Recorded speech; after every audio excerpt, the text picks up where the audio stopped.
I won't say it was signature based, but it would check the listeners of the devices. It would check for certain characteristics. That especially for the technical user, I think.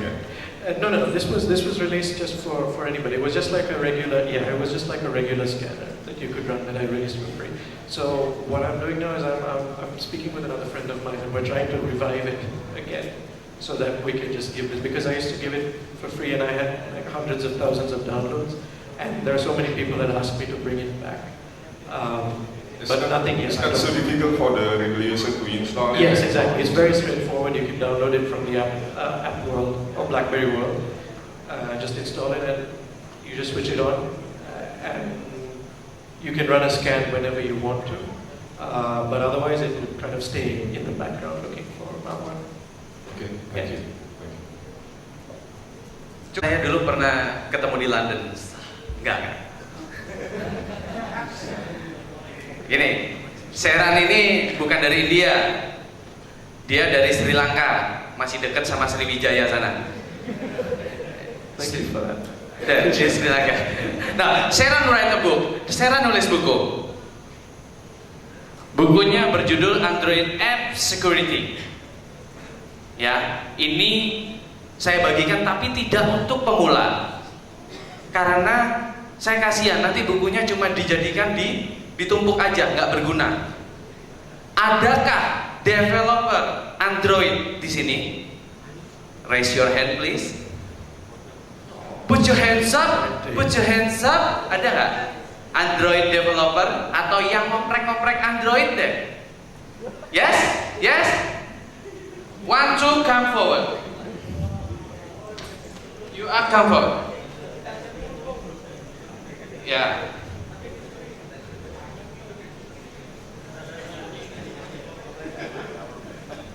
Okay, Sheran, maybe you ask them, Android. No, ask them. They will answer. Maybe they know something about the Android. There's malware because it's very good books for them. Sorry? Yeah, simple question, only basic question. This actually doesn't have a real actual answer, but I want to know what development environment do you use to write your code? To translate that.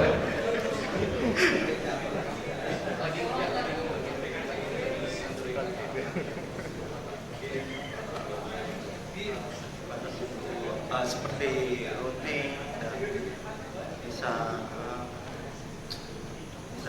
membuat aplikasi juga.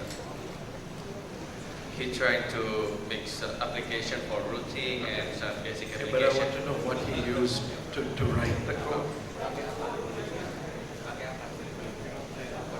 Java. Yeah, but Java is the language. What's the program? Oh,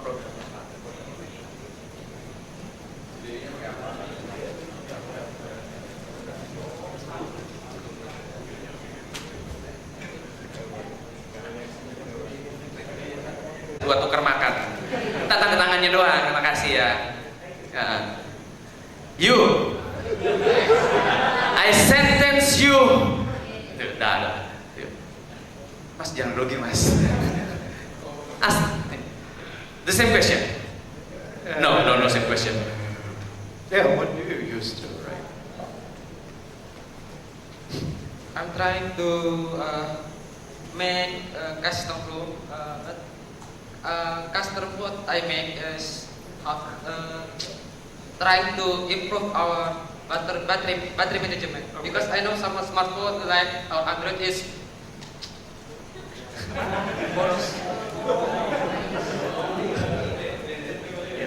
So he's hardcore. He's going at like the firmware level, so he should get one.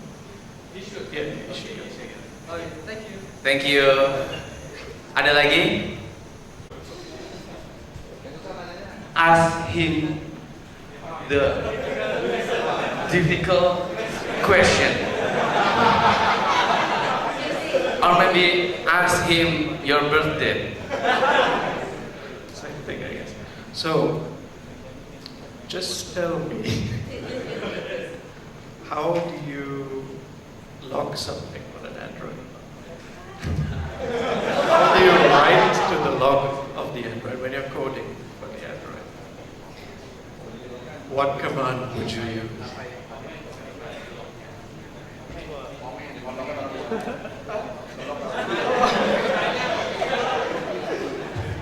Susah banget pertanyaannya. Maybe this is for me with what. See, that decision I'll leave up to Abhay. So if you can convince him, Yeah, I like Android. But I'm not like if any question. it's difficult. I don't know what to do. I don't know what to do. So I'll leave it with you. Begini, karena saya tahu sendiri kalau Om Heru ini adalah seorang pejuang opreker. Dia sama seperti yang berjuang ngoprek-ngoprek Android, ngoprek-ngoprek WRT gitu. Jadi kalau saya kasih buku ini mungkin lebih wise karena dia juga dapat ilmunya, dia sering berbagi juga, dia sering berbagi. Jadi mungkin untuk kepentingan bangsa negara dan tanah air beta. Jadi benar ini benar gitu. Saya bagikan kepada Om Heru gitu. Om, saya ngasih loh, bukan saya yang disalamin. Tepuk tangan buat Sheran. Sheran katanya bule warna coklat, ya dari Sri Lanka. Pasti dulu di Indonesia langsung main layangan. Oke, Sheran, we have something for you. Oke. Penyerahan cenderamata kepada Sheran Gunashekhar dari Universitas Erlangga yang akan diwakili oleh Direktur Sistem Informatika kepada yang terhormat Bapak Subianto Sulistiono IRMSI. Waktu dan tempat kami persilahkan.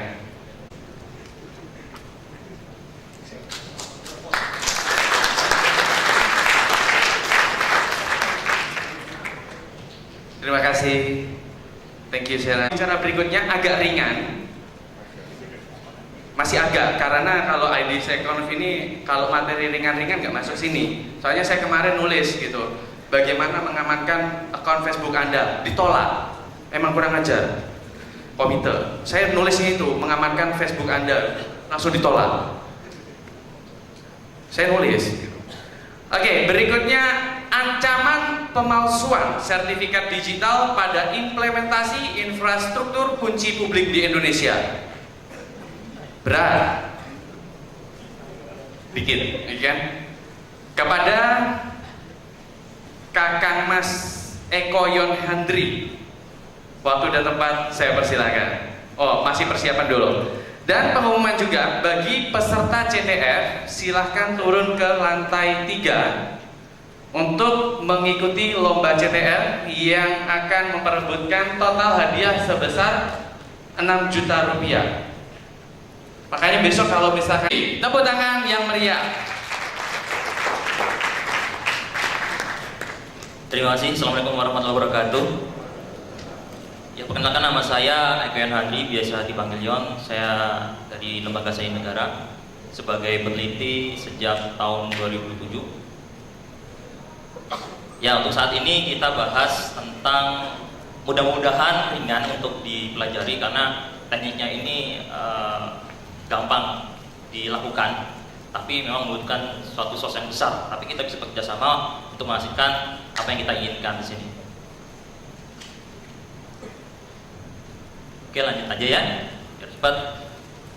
Sebelum masuk ke dalam bahasan, kenapa judulnya adalah ancaman pemalsuan sertifikat digital? Kenapa sih sertifikat digital itu kalau dipalsukan jadi ancaman bagi kita? Kita harus mengetahui dulu sertifikat digital itu apa. Menurut pakarnya, sertifikat digital itu adalah dokumen elektronik atau file digital yang berisi nilai kunci. Di sini adalah kunci publik. Mungkin sebelumnya sudah mengenal apa itu kunci publik. Dan informasi yang mengidentifikasi suatu entitas yang memiliki kunci tersebut. Jadi sertifikat digital itu adalah suatu file digital yang di dalamnya itu ada kunci publik. Mudah-mudahan lebih familiar lagi dengan kunci publik. Dan ada identitas kita yang memiliki sertifikat tersebut. Sertifikat ini dikeluarkan oleh Certificate Authority. Di Indonesia sendiri diterjemahkan menjadi penyelenggara sertifikat elektronik. Itu diatur dalam peraturan pemerintah BPPSDE tahun 2012 kemarin telah dikeluarkan. Sertifikat digital juga digunakan oleh beberapa aplikasi seperti PGP. PGP ini memiliki format sertifikat digital yang berbeda. Dia memiliki format sertifikat sendiri yang berbeda dengan format sertifikat yang lainnya. Kemudian digunakan untuk security electronic transaction, biasanya digunakan untuk transaksi perbankan secara online, PayPal misalkan seperti itu. Kemudian IPsec digunakan untuk menyelenggarakan suatu virtual private network. Dan yang terakhir adalah format X509. Ini paling banyak digunakan hampir di seluruh aplikasi internet. Dan definisinya tersebut juga dijelaskan dalam BPPSDE ini pasal 1 ayat 18. Mungkin nanti kita bisa membahas di diskusi panelnya lebih detail lagi. Kira-kira apa yang belum diketahui silakan ditanyakan di situ. Kira-kira apa sih kegunaan sertifikat digital? Kenapa bisa menjadi ancaman ketika sertifikat digital itu dipalsukan? Kenapa? Contoh sederhananya adalah ketika Bapak Ibu dan rekan-rekan kampus semuanya mengakses suatu website perbankan atau toko online, pastikan ketika Anda login, Anda masuk dalam halaman yang memiliki tanda kunci di atas. Ada tanda kunci di atas berwarna hijau. Itu bisa dipastikan bahwa website itu ada asli, bukan website bohongan, karena dia telah disertifikasi oleh Certificate Authority.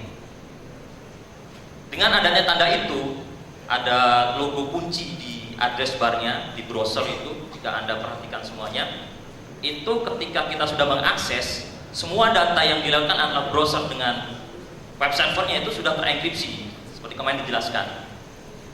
Coba kita lihat contohnya. Mungkin Bapak Ibu dan rekan kampus sekalian pernah mengakses Bank Mandiri online. Di sini ada tanda kunci hijau. Ketika Anda klik di sini akan muncul seperti ini kan? Apa pernah sampai mengecek seperti ini? Pernah? Belum? Harus harus ngecek seperti ini. Jangan asal masuk aja, siapa tahu itu adalah website palsu.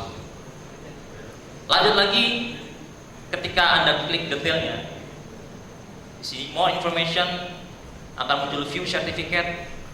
Di sini akan terlihat data dari pemilik sertifikat itu dan siapa yang mengeluarkan sertifikat itu.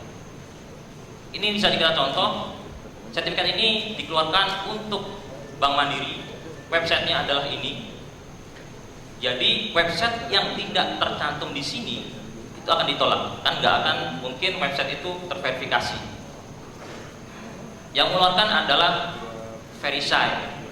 Verisign sendiri adalah Certificate Authority atau penyelenggara sertifikat elektronik di luar negeri. Di Indonesia gimana? Ada apa tidak? Nanti kita bahas bareng-bareng. Ada sebenarnya. Kemudian di sini ada validity sampai tahun 2014 ya. Dan di bawahnya yang paling penting adalah tanda tangan digital sertifikat authority-nya. Dia menggunakan apa algoritmanya? Di sini dia menggunakan SH1, ada MD5. Apakah SH1 MD5 ini udah aman atau belum? Mari kita bahas bersama-sama. Lebih detail lagi, tadi adalah informasi tentang pemiliknya, subjek, identitas subjek pemilik sertifikat digital. Selanjutnya adalah semua informasi yang digunakan untuk mengamankan traffic data di internet. Bisa dicoba nanti di rumah ya. Ada sertifikat versinya berapa, yang sekarang ada versi ketiga, yang terbaru versi 3. Serial number, ini adalah kode unik dari setiap sertifikat memiliki serial number. Yang tidak kalah penting adalah ini tanda tangan digital ya. Algoritma tanda digital digunakan apa? Dia menggunakan SH1 RSA encryption. Kemudian contoh selanjutnya, sertifikat digital ini digunakan untuk code signing. Saya yakin hadirin di sini semuanya ketika menginstal software pasti langsung klik next gitu kan? Kan? Mohon kebiasaan itu sekarang dibatasi lagi, perlu dicek lagi. Ketika Anda semuanya ingin klik, khususnya di Windows ya, bisa di Windows, klik file set update next. Pertama kali adalah muncul seperti ini. Yang perlu Anda perhatikan adalah ketahui publishernya itu ada. Contoh lainnya adalah publisher ini unknown, tidak diketahui. Artinya software tersebut belum terverifikasi siapa yang menerbitkan software itu, apakah benar yang membuatnya atau orang lain. Ketika Anda melihat seperti ini, artinya aplikasi ini sudah diverifikasi, sudah dilakukan pengujian software oleh perusahaan Apple. Kalau isinya adalah unknown, artinya mungkin software tersebut sudah dioprek di software engineering, di reverse engineering, kemudian di compile lagi sehingga dia tidak bisa diverifikasi. Jika Anda klik ini, sama, di dalamnya adalah berisi sertifikat digital. Di sini adalah tanda tangan digitalnya, dia sudah ditandatangani oleh penerbit software tersebut, dan Anda bisa lihat di sini sertifikatnya gimana. Sama seperti tadi. Selanjutnya, digunakan untuk apa lagi sertifikat digital itu? Apabila Anda semuanya pernah memakai Office, entah itu Word, Excel, PowerPoint, seharusnya Anda untuk mengamankan data Anda ketika ingin disampaikan, didiskusikan, cobalah untuk menggunakan proteksi ini. Sudah disediakan oleh Microsoft. Anda bisa menggunakan enkripsi password, biasanya memasukkan password saja, atau Anda menggunakan sertifikat digital Anda untuk menandatangani secara digital. Untuk apa lagi? Nah, untuk email enkripsi, mungkin ada yang menggunakan PGP atau juga bisa juga menggunakan sertifikat digital. Kalau PGP tadi sudah saya sampaikan bahwa dia menggunakan format tersendiri. Jika Anda menggunakan format sertifikat S509, bisa juga digunakan. Dan satu lagi yang teknologi terbaru, mungkin bukan terbaru ya, yang lagi ngetren adalah cloud computing.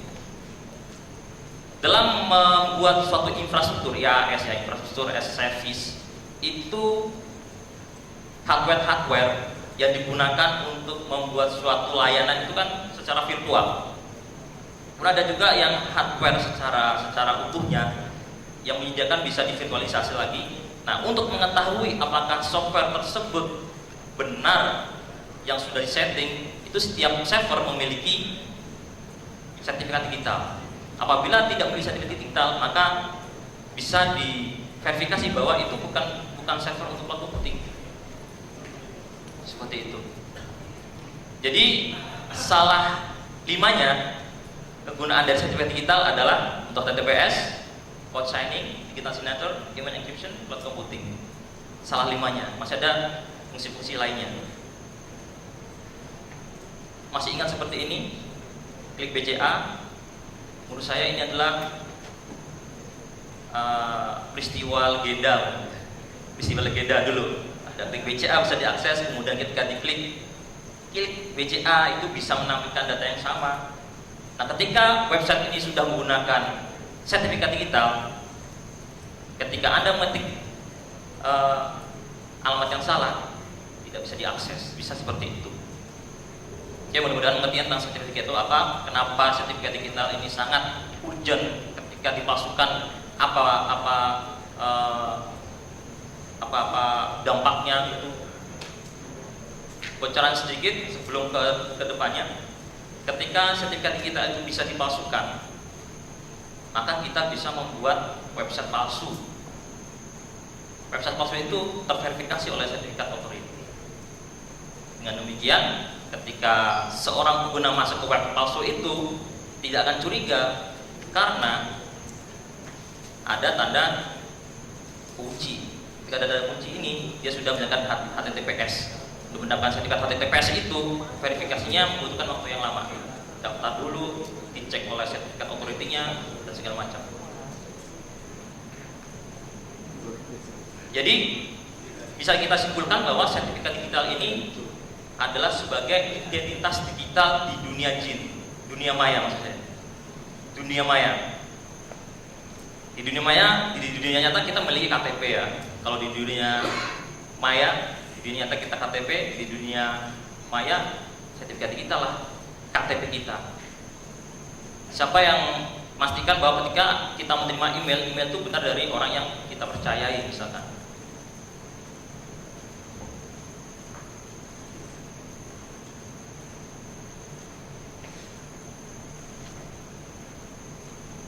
Nah, dalam peraturan pemerintah PSTE pasal 59, penyelenggaraan sistem elektronik untuk pelayanan publik itu wajib memiliki sertifikat elektronik atau sertifikat digital. Untuk yang non pelayanan publik harus memiliki sertifikat elektronik. Siapakah penyelenggara sistem elektronik? Itu adalah semua yang menyediakan layanan elektronik, toko online itu, atau untuk akademisi ada sistem mahasiswaan, itu bisa. Nah, yang sering menjadi pertanyaan saya untuk saat ini, misalnya ada toko online yang sudah tersebar di internet, ketika dia tidak memiliki sertifikat elektronik, bisa kita mengajukan ke polisi misalkan, dia tidak memenuhi peraturan ini. Misalnya ada orang iseng, saya tidak tahu hukumnya seperti apa, peraturannya sudah ada. Kita mengetahui ada toko-toko online yang sudah banyak, dia tidak memiliki sertifikat elektronik atau sertifikat digital, itu kita bisa jerat nggak dengan pasal ini? Itu saja jadi pertanyaan saya. Ini untuk lebih lanjut ada penjelasan.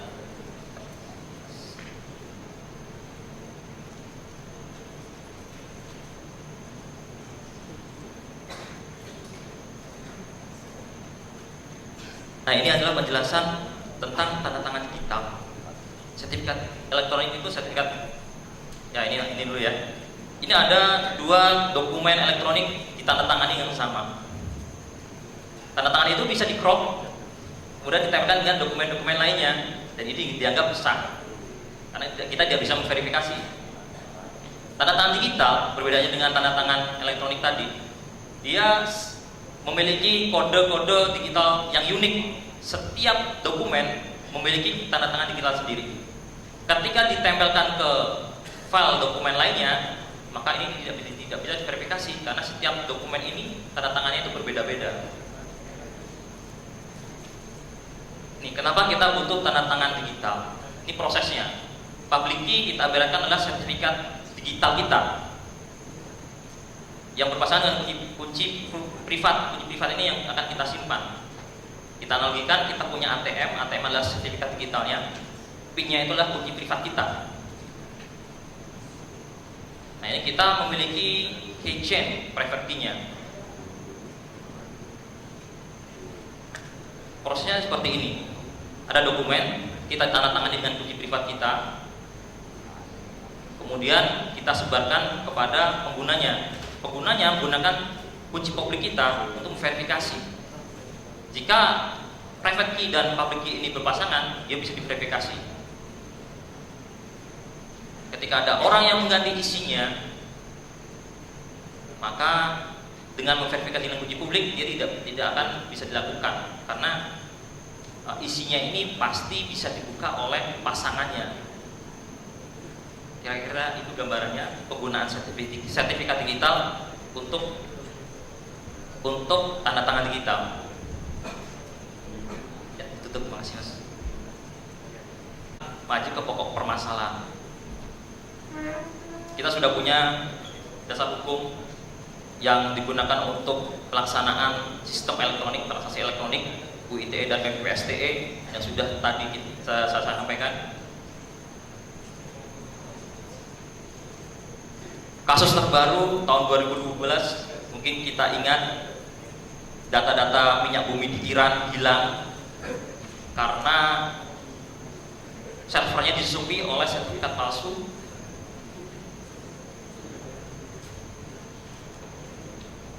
Bisa dibaca di artikelnya. Jadi dia hilang dengan malware flame. Ternyata malware flame ini membuat sertifikat palsu. Jadi prosesnya itu kebetulan web server Iran itu menggunakan produk Microsoft ya. Dan itu otomatis ketika kita setting otomatis update, dia akan otomatis update ke server update-nya, update patch-nya. Nah, oleh malware Flame ini dibelokkan, diredirect, tidak ke server aslinya tapi ke server palsu. Server palsu ini menggunakan sertifikat palsu. Karena bisa diverifikasi, maka bola data-data Iran ini. Kenapa sertifikat palsu itu bisa dilakukan? Karena menggunakan algoritma kriptografi yang tidak tepat. Pada saat itu, di contoh kasusnya Iran ini, dia masih menggunakan MD5. MD5 sendiri ini sebenarnya tahun 2004 sudah bisa di-crack. Algoritma hash-nya saja, MD5 saja. Ya, pada tahun 2007, semua sertifikat digital yang menggunakan algoritma hash itu bisa dipalsukan. Coba kita lihat di sini ada standar atau hasil penelitian yang mengemukakan bahwa ini adalah algoritma hash, dia akan aman digunakan hingga tahun kecil 2012 ya. Maaf Rabun. Kita lihat di sini MD5. Mana MD5 ini? Oh ini ya. 2004 sudah bisa di-crack. Oke, yang merah ini sudah bisa di-crack. Jadi yang sudah bisa di-crack dari ya ini ya sampai SH0. Jadi sebelum SH1 ada SH0. Bagaimana dengan status algoritma hash lainnya? SH1 tahun 2012 sudah lampu kuning. Artinya sudah ada proses-proses pembongkaran. Pembongkaran ini tidak menggunakan brute force ya, tapi dia menggunakan teknik kriptografi yang disebut dengan cryptanalysis. Itu bisa dilakukan. Yang masih aman SH2 ternyata SH2 udah mulai. SH2 itu ya SH18, SH224, 256. Dan yang masih aman kira-kira ada SH3. SH3 ini adalah yang terbaru yang akan menggantikan SH2. Ini kita bisa jadikan standar untuk menggunakan algoritma kriptografi yang tepat. Jika kita tidak menggunakan algoritma kriptografi yang tidak tepat, maka akan terjadi hal yang tidak kita inginkan, kebocoran data misalnya. Untuk melakukan serangan pada hash bisa digunakan dengan collision attack. Lanjut aja. Apa itu collision attack? Collision attack itu adalah kita menghasilkan dua pesan yang berbeda tapi mempunyai nilai hash yang sama.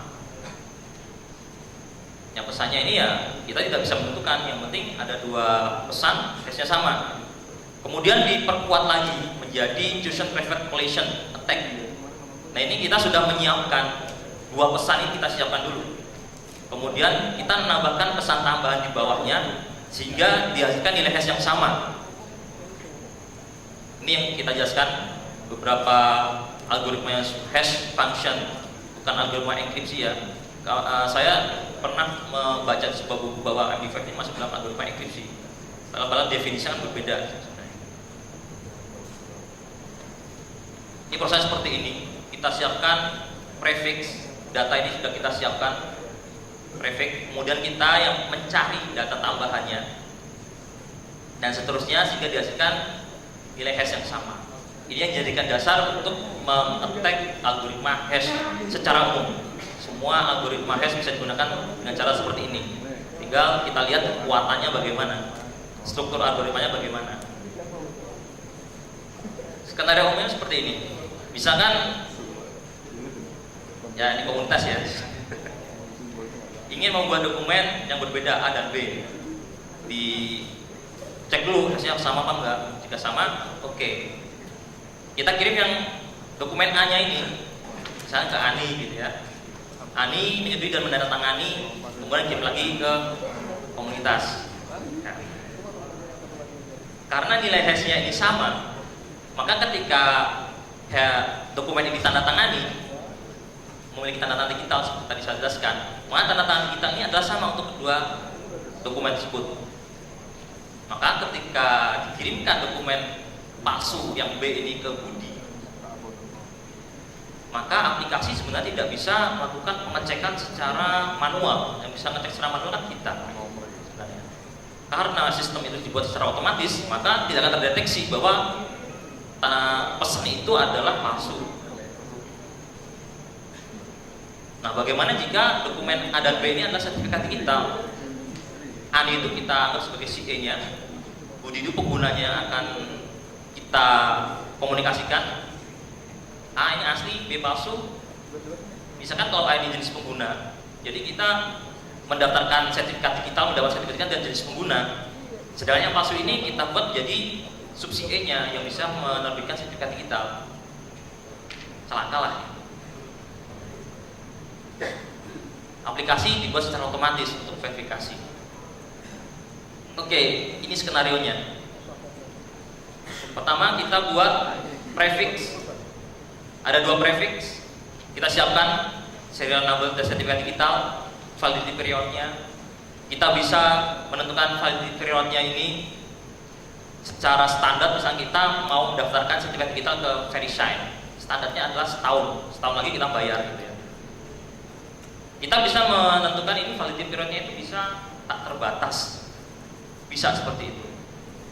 Dengan catatan bahwa nilai S-nya ini adalah sama nantinya.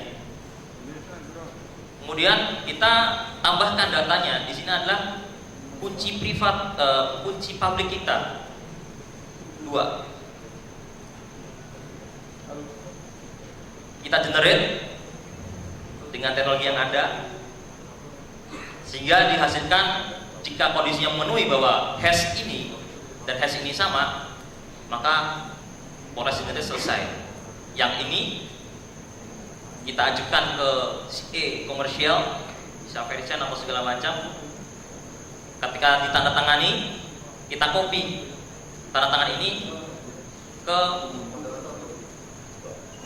yang kita ajukan ke sertifikat palsunya, maka kita akan mendapatkan ini sertifikat aslinya jadi sertifikat palsu. Silakan coba di rumah. Silakan. Oke, kita dengan skenario itu kita asumsikan kita sudah mendapatkan sertifikat palsu. Sertifikat yang pertama, misalnya kita mendapat sertifikat pengguna, level pengguna. Ini sebenarnya yang peneliti sebenarnya, peneliti yang aslinya. Saya peneliti pendukung. Sertifikat palsunya misalkan untuk level pengguna, maka kita bisa menggunakan hanya untuk ya kita bisa mendapatkan sertifikat gratis gitu aja sih. Ini levelnya ya, kurang menantang misalnya gitu.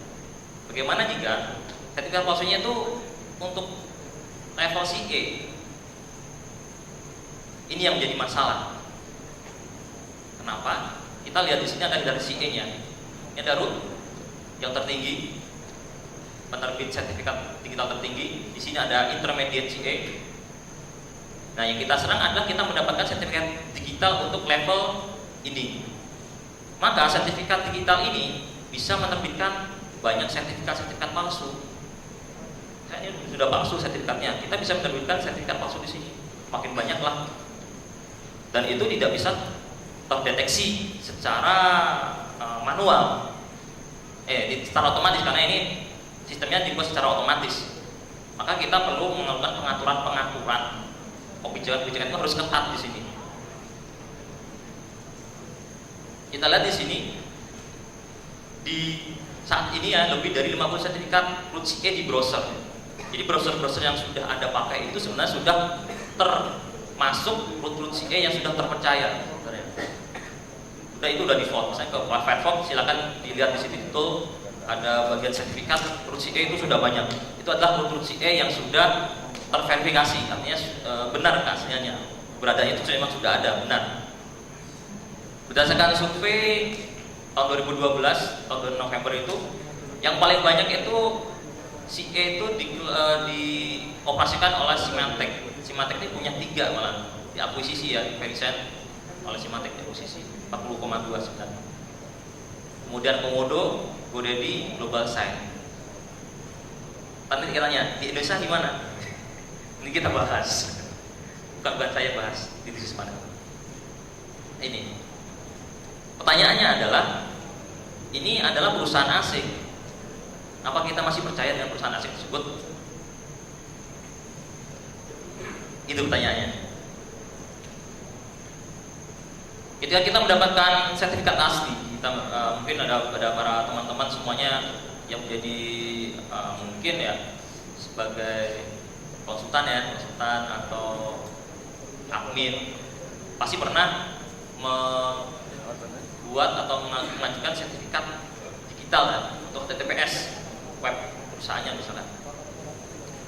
Prosesnya seperti ini sebenarnya, menggunakan sertifikatnya itu sertifikat CA atau Truth CA dan transisinya itu didistribusikan ke browser vendor. Jadi ada janjian atau kerjasama gitu pada browser-browsernya bahwa dalam browser ini akan ada root CA yang terpercaya. Misalkan ada pengguna kita ya ingin request ke tadi contohnya ke Bank Mandiri, ke webnya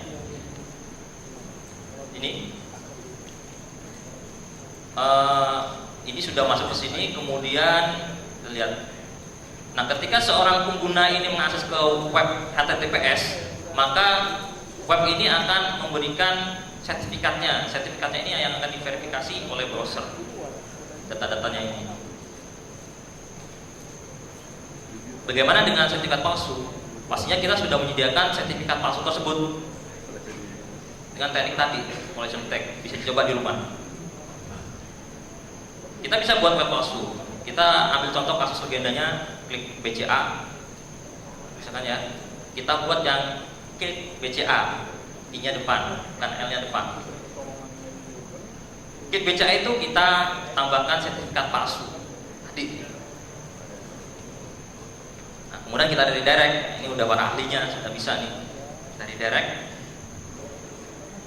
Kemudian diakses oleh pengguna. Ketika pengguna itu mengetikkan klik BCA, maka di address barnya itu akan muncul gembok tadi ya, gembok yang tadi, yang ketika diklik ada verifikasi itu sudah terverifikasi. Karena semua web yang memiliki HTTPS atau kunci gembok itu